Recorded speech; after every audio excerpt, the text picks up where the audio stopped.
Cryptosat gets $3 million in seeding to put crypto satellites in. Cryptosat has attracted $3 million in seed funding from investors including Protocol Labs. The startup aims to put satellites capable of transmitting securely computed data to Earth. It's not the first time the crypto industry has experimented with using outer space for security.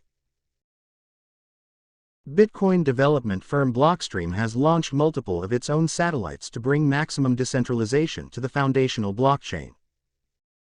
Hardening cryptography with Cryptosat.